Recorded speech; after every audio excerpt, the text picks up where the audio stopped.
old is the Earth? Well, by counting the number of isotopes in a sample of rock that's undergone radioactive decay, geologists have estimated the Earth's birthday, when it first formed from a solar nebula, to be 4.6 billion years ago. But just how long is that, really?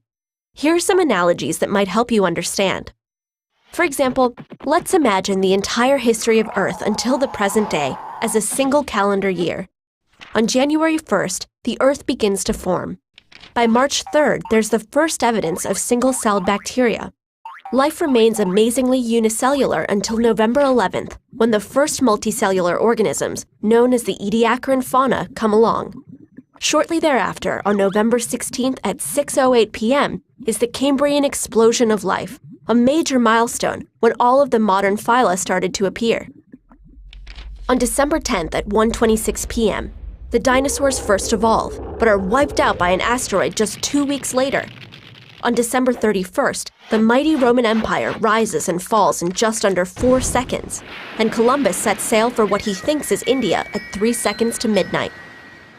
If you tried to write the history of the Earth using just 1 page per year, your book would be 145 miles thick, more than half the distance to the International Space Station.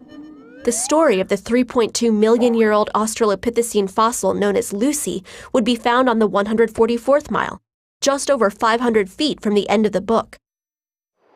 The United States of America's Declaration of Independence would be signed in the last half-inch.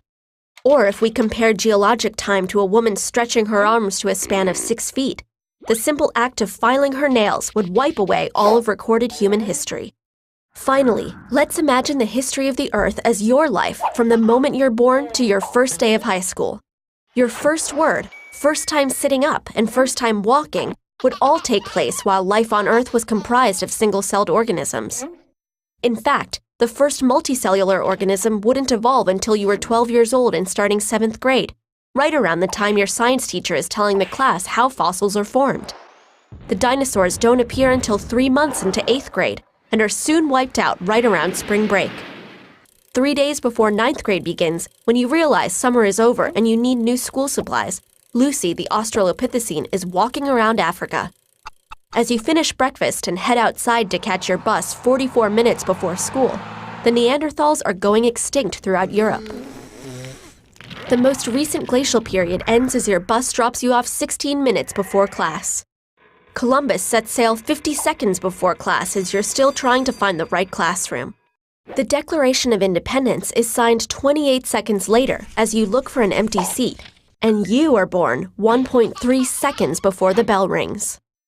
So you see, the Earth is extremely, unbelievably old compared to us humans, with the fossil record hiding incredible stories to tell us about the past, and possibly the future as well.